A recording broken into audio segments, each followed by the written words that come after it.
Kumusta mga kanoysi? Welcome back sa ating YouTube channel, Pilipinoisy. So ngayong araw, another update naman tayo about angas ng Pinas, Cuadro Alas, at kay Ninja Turtle. So ang video ito ay mula kay Mas May Alam TV. So meron itong pamagat na Inoue, baklas na ang titulo. Casimero versus Akma for WBA title belt. So yan yung panonoodin natin ngayon, men, at bibigyan natin ng reaction. So again, ang Mas May Alam TV, supportahan nyo yan.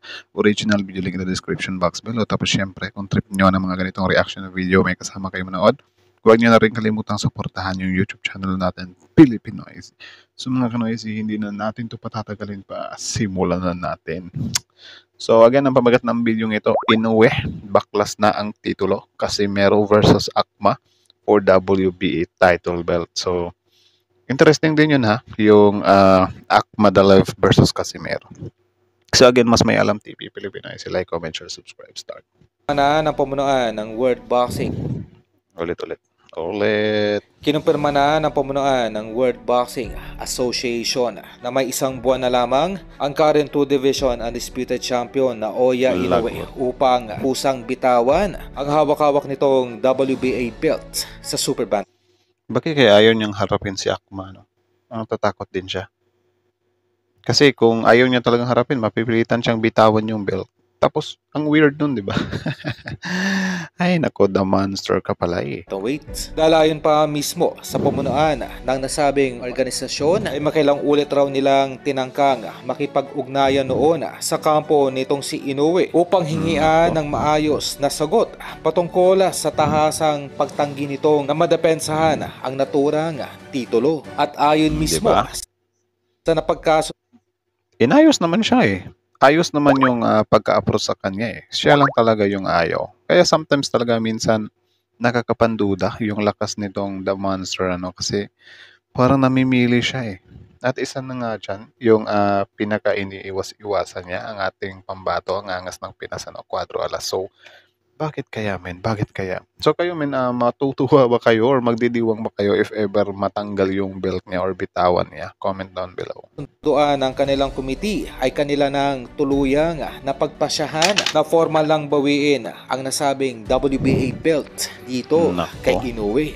Kung ang nasabing desisyon ng Actually, pangit niyang ganyan, ha, kapag mabawi yung belt mo kasi parang nagiging peking kampiyon ka na niyan. WBA ay may isa katuparan sa darating na Enero ay paniguradong mas magiging panapanabik ang laban sa pagitan nitong si Casimero kontra Akmadalev sa darating na Marso dahil otomatikong magiging title fight ang nasabing laban ng dalawa. Tigasin din yung Akmadalev, ha. Pwede, patas na patas din sila ni Cuadro Alas kung titingnan mo. Kaya siguro ayaw harapin ni Inoue. Na kung saan ay kanilang paglalabanan ang ibabakanteng WBA belt ng Hapon na si Inoue. Ganoon pa man, mula sa huling statement na inilabas ng tumatayong manager ngayon nitong si Oya Inoue ay hindi raw nila kawalan ang nasabing titulo dahil ayon pa dito. Talaga ba? Hindi kawalan. Pero nakakahiya yun. Kasi champion ka eh, tapos ganyan lang, may iniiwasan ka. Ano ka, Mayweather? Anyways guys, halimbawa ganyan, yung title niya, yung belt niya, susuko niya, tapos mapupunta kay pag-aagawan ni Akmadalev or ni Cuadro Alas. So if ever manalo si Cuadro Alas niyan, so ano ba yan, mafo-force si Naoya Inoue na labanan si Cuadro Alas or hindi pa rin kasi iiwasan niya pa rin. I don't know. Ohashi ay wala naman raw kailangan pang patunayan ang kanilang alagang si Inoue dito kay Akmadalev. Siyang tinalo lamang raw. Diba? Akmadalev. So parang pala yan? Parang Casimero lang din. Itong si Marlon Tapales na siyang pinaglaruan lamang din ng kanilang alagang si Inoue. Oh, so yun pala yung history niyan. Pero, di mo rin mawawala sa isip mo na nagre-reasoning ka na. Diyos ko naman, Inoue. Sa tingin nyo guys, si Inoue kaya yung kusang umaatras or yung may hawak sa kanya? Diba? Kasi kung titignan naman natin si Inoue, I think gusto niya nang labanan si Cuadro Alas eh. 'di ba? Baka may pumipigil lang talaga sa kanya. Or siguro yung mga may hawak sa kanya mukha talagang pera.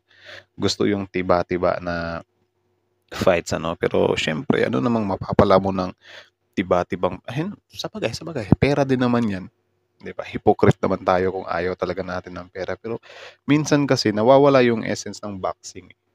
Well, siguro ano lang din kasi yung boxing naman kahit dati pa naman is ano naman siya, business naman talaga siya ano.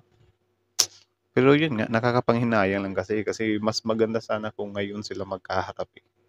Yung mga ano pa talaga ba, build up pa talaga yung mga lakas nila.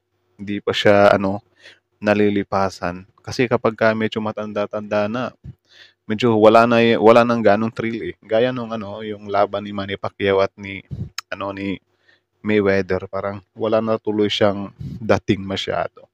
'Di gaya nung dati na nung ano talaga, super super prime talaga ni pambansang kamao, Manny Pacquiao, 'di ba?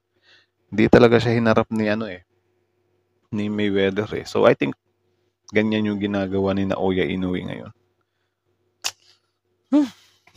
Sometimes kasi kapagka sobrang tagal na ng laban tapos hindi nila maibigay, medyo ano din talaga siya, nakakawalang gana ng panoorin ba. Or kahit manalo or matalo, parang hindi na siya gaanong nakaka-satisfy, 'di ba? Especially ganyan at patatakbuhin niyo pa ng 5 hanggang 10 taon, 'di ba? Yung bangayan niyo tapos sobrang late na maikasa yung laban niyo. Sayang, sayang yung moment. Mas maganda sana next year doon magsimula na sila, 'di ba? Pero ewan ko ba itong may hawak kay Inoue, I think may mga saltik din yung mga yan, eh. Ay naku, nakakapanabik din kasi. Iba kasi yung ano iba yung charisma ni Cuadro Alas sa boxing. May post pa nga doon, na parang tahimik daw yung boxing world dito sa Philippines kapag walang laban si Cuadro Alas. Tama naman yun talaga. Kasi dati pa naman inaabangan na talaga natin yung mga laban ni Cuadro Alas. Kapag Linggo, Sabado na ba? Grabe. Inaabangan talaga. Pero yung ano naman, inaabangan naman yung ano dati, yung Garcia at yung kay Tank, 'di ba? Pero mga contender din kasi yun, eh. Ay nako, Naoya Inoue, bahala ka sa buhay mo, ano. So, again, hanggang dito na lang muna, guys. So, kayo na masasabi nyo dito, comment down below. Tapos yun, pag-usapan natin yan sa comment section, ano. So, again, Mas Mayalam TV, subscribe nyo yan. Original video link in the description box below. Tapos syempre, bago nyo iwan yung YouTube channel natin, Filipino IC, huwag nyo na rin kalimutang i-subscribe. Okay? So, hanggang dito na lang muna. Thank you so much for watching. Filipino IC is like, comment, share, subscribe.